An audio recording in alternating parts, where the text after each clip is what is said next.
Hello everyone, welcome back to another video on the channel. Today we're going to continue with the Vauxhall Adam. Quite a few parts have turned up, which means we can find out if the gearbox has survived the impact. Because obviously it runs, we know that. It's just a case of getting a new shaft in it, a new bottom control arm, replacement wheel, and seeing if it moves. Fingers crossed, I'm sure it is going to do. I mean, I haven't been caught out yet with gearboxes, but there's always a first. So I'll quickly show you the parts I've got, and then we're going to crack on with it, try and get some progress done. So here we are. We have a replacement splash guard because ours is badly cracked. Replacement wheel with tyre because ours has got a big blowout in it. We have a brand new control arm, brand new drop link, drive shaft. I've got a wing, don't need that bit of trim, ignore that. That bit of trim is for right up here, this piece, but ours hasn't got the silver trim, so we don't need it, ours is fine. So yeah, there's enough there for us to get this on the floor and hopefully moving around. That is the plan. Now, as usual with cars of this era, for some reason they decided they'd like to hide fixings for control arms behind lower subframe extension legs, whatever you want to call them. I don't know what the name is. So we need to move this forward to try to get in there. And obviously this is attached to the bottom of the actual, well, the bottom of the chassis leg, actually. So let's get that bolt out. Hopefully this will come forward enough. I don't know yet, I've never done one. But if it does, think that's great. We can get to that bolt head.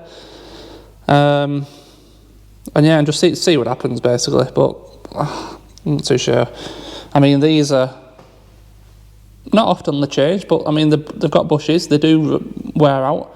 So you'd have to check that they're not a lifetime of the car, so why make something so difficult to get to? Anyway, drive shaft needs swapping out, we know that already. I need to get a torch. It's a little bit dark in there, isn't it? Let me get a torch for you.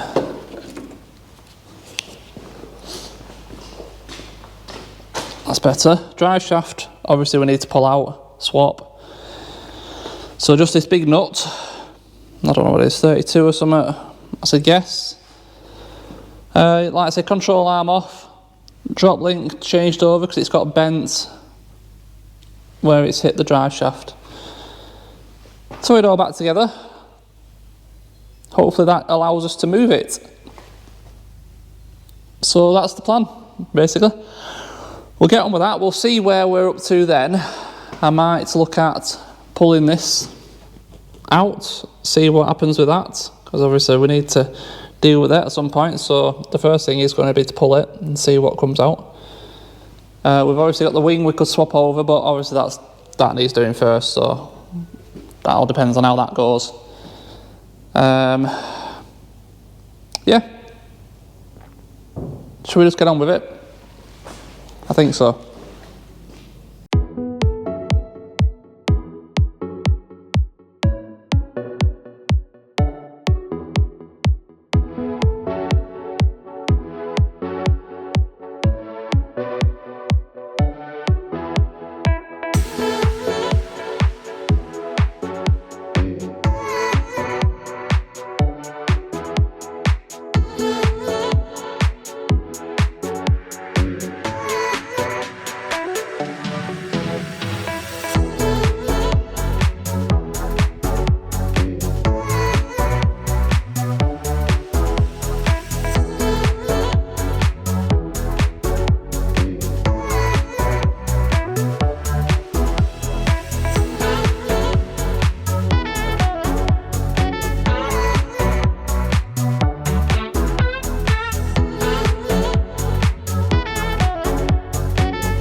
And I finally got that bottom control arm out, and we're going to go out on a limb here and say this is the worst design I've ever seen for the removal of a lower control arm. Unless I'm just being stupid and I've missed something incredibly simple. What the hell were they thinking when they did this? Not only, obviously, this extension leg is in the way, but that's welded onto that piece, which is welded onto that piece. So are you telling me that they're saying you have to remove this whole lower cradle to do a control arm? Because that lower cradle holds all your rad pack up. I mean, it's just ridiculous. It's an absolutely stupid idea. And inside these holes, there's collars, so it can't get crushed when you tighten it up, so you can't just let the bolt slide down inside there. That's the bolt in there, literally. That's the minimum amount you need to pull it out. I mean, I've left one bolt in this side for it to pivot round on. That's the only thing that's holding this membrane up, this little cradle up, and all that rad pack. What? And obviously, we've got no bumper on here. So, I very much doubt that will clear the bumper. So, you're going to take the bumper off as well. Bumper off to do a lower control arm. This is ridiculous. Absolute morons, as far as I'm concerned. I mean, it's not. Let's be honest. It's not the best thought out plan, is it? They didn't think this through, did they, when they designed the underpinnings of this car? I've come across many like the 3500s where they have this leg extension, but they're bolted into this piece. Or should I say they're bolted into that, actually, the bottom of the leg. That's attached to the chassis leg. So you just remove the leg. It's simple, but yeah, this is daft. Anyway, it's out. So we have got a bent strut and hub. If you look up from the bottom, I'm not sure it's coming out on camera. You see it's twisted around badly. So we need to get a strut and hub. I mean, I should have just got one. It's my own fault, really. But it should go together enough to make it move around. Don't know, really. I'll see if this control arm will fit into the bottom of this hub where it is, because it is out of position. So yeah, I'll have to get a hub and strut at some point, but I'm going to continue for now, see if we can get this together and off the ramp, so I have the freedom of the ramp whilst I'm waiting a couple of days for the strut and hub, really. So yeah, control arm back in. Obviously drive shaft needs to go in. I mean, up there, I mean, it looks okay. I can't really see anything.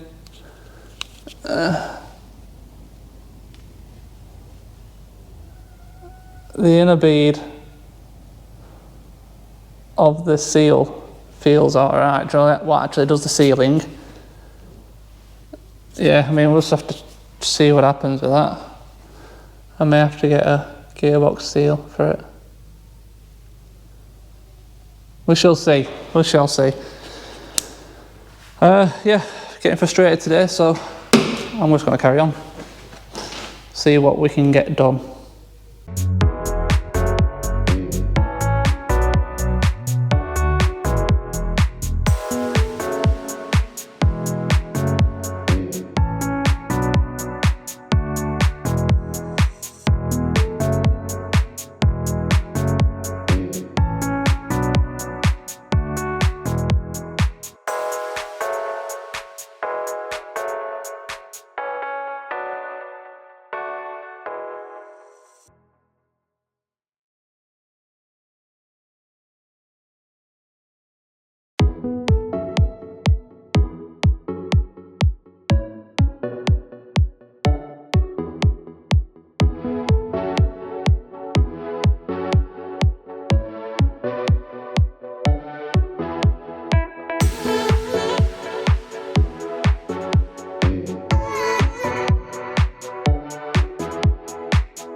Right, I made a little bit more progress, but I think I'm just going to have to stop here. I'm kidding myself if I think I'm going to get that hub to sit onto that control arm, and in all honesty, I'd be a fool to do it, so I'm just wasting my time, aren't I, doing something twice. Yeah, they're both definitely bent. Yeah, my fault. I'm going to have to order a strut and hub, and we'll continue this video with them parts. And also I think with these two removed, that might be a good time to then pull the sill out, because obviously I need to get right in front of it and the hub's directly in the way. So that might be a good idea. I don't know what it is today. I'm just in one of them moods, you know. Some days just everything frustrates you, everything annoys you. Today's that day, so I'm best off just leaving it be. Get a strut and a hub, and tomorrow's another day, isn't it? I need to wash a couple of vehicles, so I can't mess that up in this mood, so I think I'll do that and just sit back and leave this for a little bit. It's really stressed me out, that bottom control arm. It's all back in now, it's all tight, rad pack's all back in place, lower support. It's just a really stupid design, in my opinion, anyway.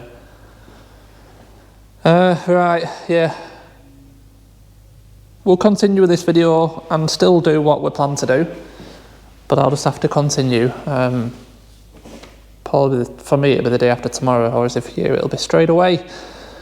Alright, we'll be back as soon as possible with some more parts. Right, I'm back in a better mood today. Don't know what it was yesterday, I just got a bit fed up. Happens to us all. Anyway, right, today let's continue with what we were doing. I'm thinking, my strut and hub haven't turned up yet, but that's not an issue because we need to obviously remove this strut and hub.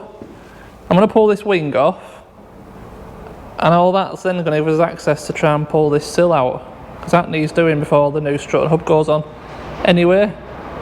So we might as well get on with that and see how all that goes. So in terms of the wing, looks very straightforward. You've got two 10mm bolts, one there, one there. Got 10mm there, 10mm. This 10mm here is hiding behind this bracket, and this bracket has a fixing hiding under the scuttle there. So just bear that in mind if you're arriving on this. Make sure you've got that out, you'll end up breaking it. And then you're gonna, there's one like here behind the door going that way, and there's one, I don't know what you can see up here, there's one there facing this way. There will have been two fixings down into this sill, which is mangled, isn't it? So then once that's off, the hub is going to be pretty easy really, because it's not attached to the control arm. So we need to pull the caliper, carrier, the disc is going to come off. Then the arm nut for the drive shaft is already loose, that's fine. Disconnect the wheel speed sensor, because I'm not sure if the new one's coming with one. And then it'll just be a drop link and the top of the strut, which is going to be under here. There's that one bolt nut there, and all that will come out. So yes, let's get all that out. It'll give us plenty of room, then we can pull the Dozer out and see just what we can get out of this little bit of sill, see if it'll come out at all.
Okay, wings off, all your strut and hub is out.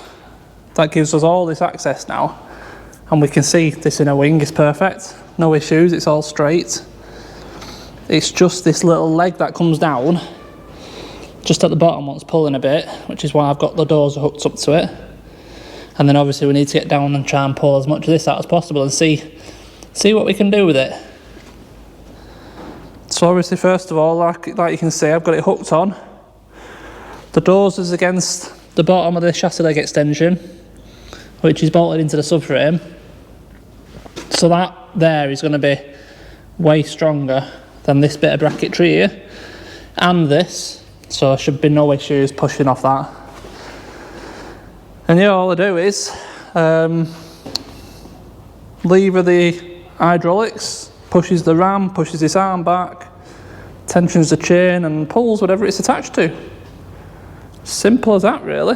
So I'll put on the camera, see how close I can get you, so you can see if it moves. Well, that's about that. That's about the best I can do you there. Let's put some tension on it, see what happens.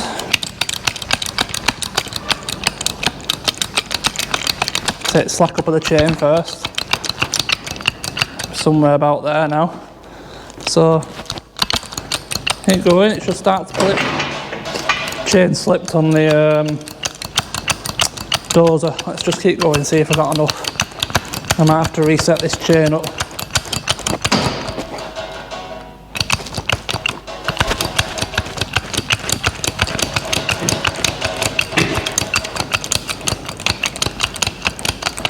There it goes, now it's starting to move.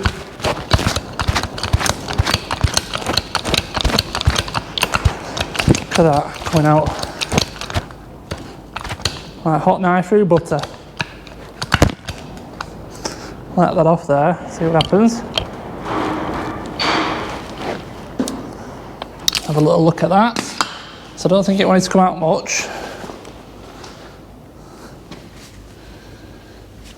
It all depends, I don't know what angle it should be at. You can see the other side. Okay, so have a look.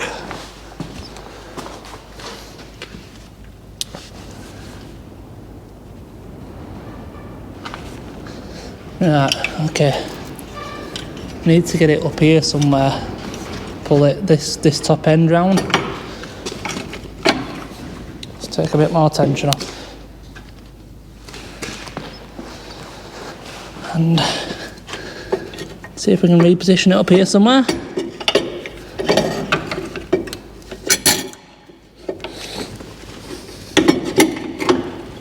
That's where it wants to be.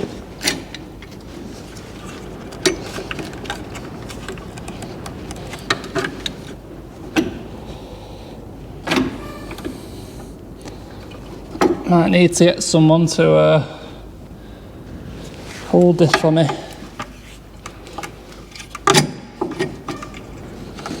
We'll give it a go, but I think it's going to slip.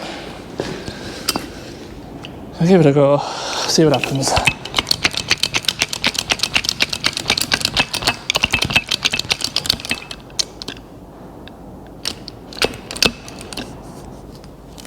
What happens to this now?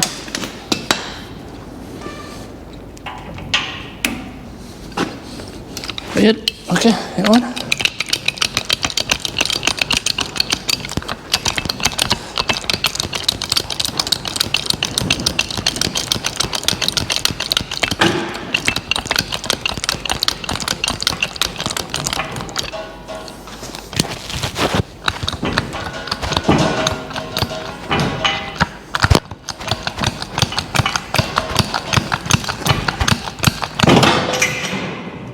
Slipped off. I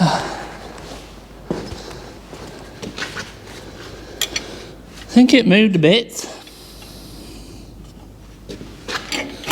What I might do is I'll have to get someone round to help me relax. It won't stay put. What we can do though, on this I'm going to use like a clamp, So just give me a minute to get a bit of room in there. I'll get set up again, I'll get a clamp on it, and we'll have a go with the sill as well, see what that does. Right, we're set up on the sill. This is going to move really easy, so I need to be careful with this because I could quite easily rip it. So we'll just have a go, see what happens.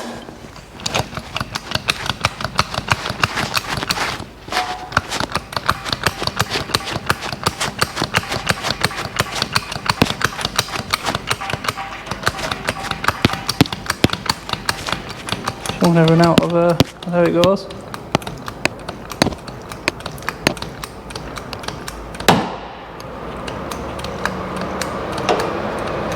See, it's already ripped, isn't it? I need to. I thought I had it clamped on the bottom piece, but I obviously haven't. So we need to move it. Need to move the clamp. Let's have another go.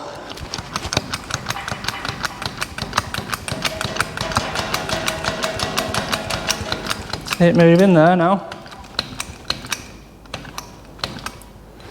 It's gonna rip. That's gonna rip. It's gonna rip it, I know it is. Let's keep going.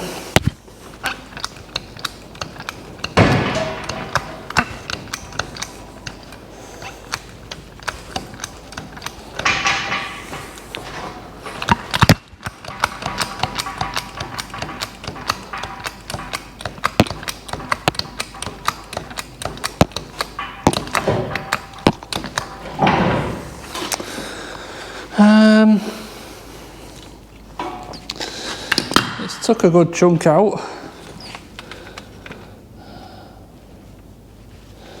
Have to reposition again that clamp. Let's have another go.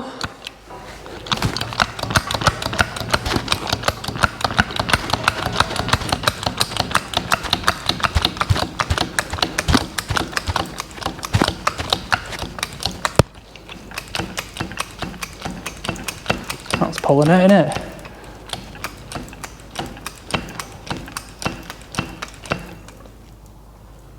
It's slipping, clamp slipping.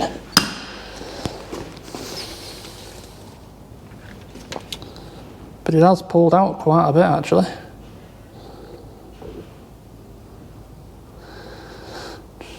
Don't know what to do here now, should I? Let's try it a little bit more.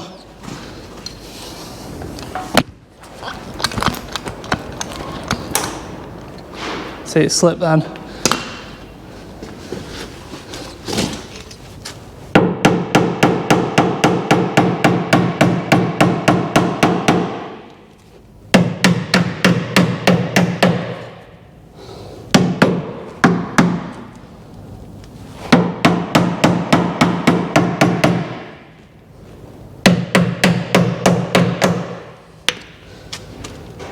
Definitely come out a fair bit.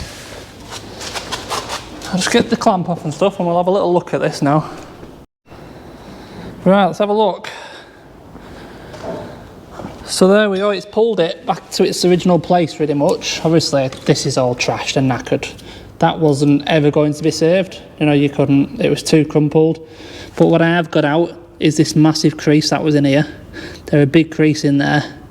And I wanted to save this section because I wanted to cut it off in line with where it's hollow behind. If you look inside, there's absolutely nothing in there. It's all hollow. So very easy just to run a grinder down there, weld the end piece back on, clean it up, paint it, and it'll be just as good as it was before. I mean, I might want to I just want to tweak that out a little bit, yeah. Just pull it outwards a little bit. It's easy. You just get a crowbar, like I said, because it's hollow. Just get a crowbar behind it, and spar it. It comes out, moves around. There's absolutely no strength. Look, there's nothing to it. It's just a bit flimsy, very thin steel. Literally just to take up the last bit, just so the sill can sit on it. Because obviously don't forget there should be two holes there as well. not for the sill to sit on it, I mean for the wing to sit on it. There should be 2 holes there for the wing to fix into, so that should be perfect there. Now if I cut that off, and I'll have to find somewhere that will chop that off for me, because I know that that only comes with this A-pillar skin if you try and get it from Vauxhall. I know that our lad did say actually in the comments he's been struggling to get an end because of that, but another guy, I know a friend who works at Vauxhall, and he said the same. So I need to find a breaker, preferably local, I can just go to, cut that end off myself really, and it'll cost whatever it costs, won't it? Weld it on, clean it up, spray it up. It's getting painted, the wing anyway, and obviously got the rear quarter, so no problems just sorting that bit out, is there? Oh no, so this is out exactly straight as well, perfectly straight. Yeah, with help it was very easy, it just pulls straight out, so no issues there. So we're just waiting on the, I know the shockers here, the strut. We're waiting for the hub. So yeah, hold it on for the hub now. Then we can probably finally get this on the floor. Right, be back as soon as possible with a hub. Right, finally back with a hub for this Vauxhall Adam. It's been a right mare trying to get one. This is the second hub so far I've had to buy. There's one here, but this one came again with a bent top section. So that's come off a crashed car. So that's getting returned. That's the original one. Obviously you can see just how bent that one is. That one's very bent. And this is our second, like I said, second replacement. So this one's straight, all good. Got a brand new strut on there. I've just fit our spring and top mount and stuff. So that's ready to go in there now, which is all good. And also, I've ended up making my own sill. I mean, this is obviously needs to be sanded down yet, don't worry about that. The majority of this sill is covered in stone guard. So it'll look great, it'll look good. We've even got a little return on it. And yeah, just a little bit of fettling and cleaning up, and we'll get that painted and everything, it'll look good. And yeah, the reason why is because I couldn't find anyone who would cut the end off. And I think I mentioned in the other video, this sill comes with all that A-pillar. So I made my own. It's out of the piece of metal from the wing. Where is it? There, see that square? Don't worry about all that, that's me practicing with the welder. That square is what I made, what I used to make that sill. And it's good, it's straight, it's nice, it's going to be nice, that. Happy with that. Anyway, that's not today's fun. Today's fun is now finally finding out if this thing moves under its own steam. So we'll throw this now, we'll throw this in. Get it all bolted up, all tight. I've got a drop link somewhere. I think it's in the boot. Can't remember where it is, I'll have to find that. So we get that swapped over. We'll have a nice nice suspension corner going on here, and hopefully, yeah, fingers crossed. Where's, oh, my disc's there, disc's there. Yeah, fingers crossed, all goes to plan. And it drives off the ramp. That's the aim of today. Let's get on with it, finally put an end to this video.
Right, we are almost ready. Everything is put back together on this car now, with the wheel, all looking good. Last job, we must remember now, we've got to put gearbox oil in this gearbox. Just remember, it all, well, a lot of it drained out. We don't know exactly how much, but I know it needs topping up. Now, these gearboxes have a level plug, so we can just top this one up instead of having to drain it and putting a certain amount in it. We can just top it up. Now the level plug, it's very hard to see where the dry shaft goes into the gearbox. Just on the right hand side of it, there is what I think is a 13mm bolt. That is your level plug. So basically remove that bolt, you fill the gearbox from above, where I'll show you in a moment, and then as soon as it starts dripping out of there, stop, let it finish dripping, and then put that bolt back in and you're done. Basically, it's quite an easy job. So yeah, that bolt, and then what I'll do is I'll whip that out, I'll get the car down, and then we'll have a look above and I'll show you the refill hole as well. Right, so your refill point is literally right on top of the gearbox, where my funnel is in there. If the car's in neutral, your eyesight will be blocked by the weight on the end of the gear linkage. So just push it across. And the fitting that comes out is basically this. It's got a plastic cap on it, and you could just pour it in there, but the gap out the bottom is so thin, it would take forever to pour down. So I mean, what is it, 16, 17 mil? 18 mil, the big size. Just wind it out, and then you've got a nice big enough hole to put your funnel in then. And then yeah, you're simply just gonna pour some oil in until it starts to drip out of the level cap. So if I put a bit in, I don't know how much this is going to take. So the old 1.6 litres these.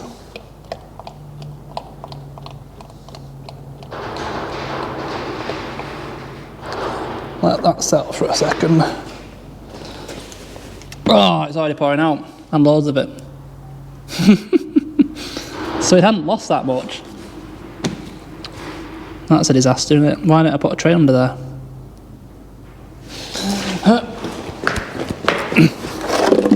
I honestly expected it to take way more than that, hence the tray not being under. But anyway, it is what it is. Let's move it up. All I'm going to do now is raise it, wait until it stops dripping, put the cap back in, the top and the bottom of the gearbox, sorry, and that is it, done.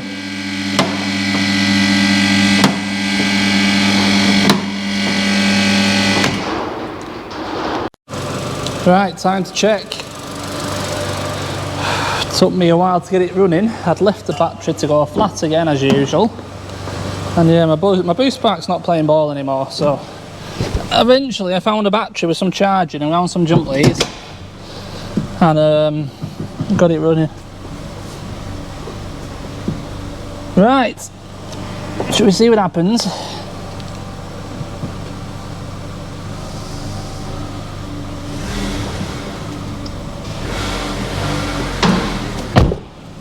Well, it goes forwards.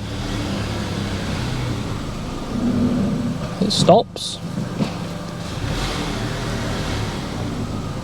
Yeah, it's fine.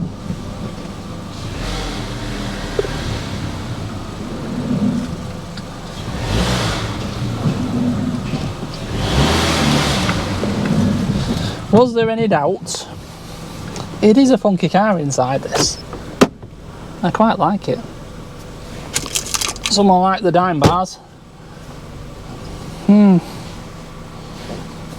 it's different this. Anyway, we have finally got it off that ramp. It's been on there like 2 weeks trying to sort out this strut and hub. It's just unfortunate that first one came in a poor condition, because that settles back a load. But this can finally now go outside whilst I wait for the bumper to come. And then we can get it back together, get it off to paint, turn it around pretty quick from here on, I think. But I do like this car, it's really nice actually. It's different. But yeah, that is it. Finally got it off. I'm going to end this video here. Done what what I've wanted to do. Yeah, I'm happy. Yeah, okay. I'm going to end this video now. Thank you as always for watching. Massively appreciated. Big thumbs up if you've enjoyed. And don't forget to subscribe. And yeah, good things are coming. Good things are coming. Thanks as always, and I'll see you in the next one. Cheers.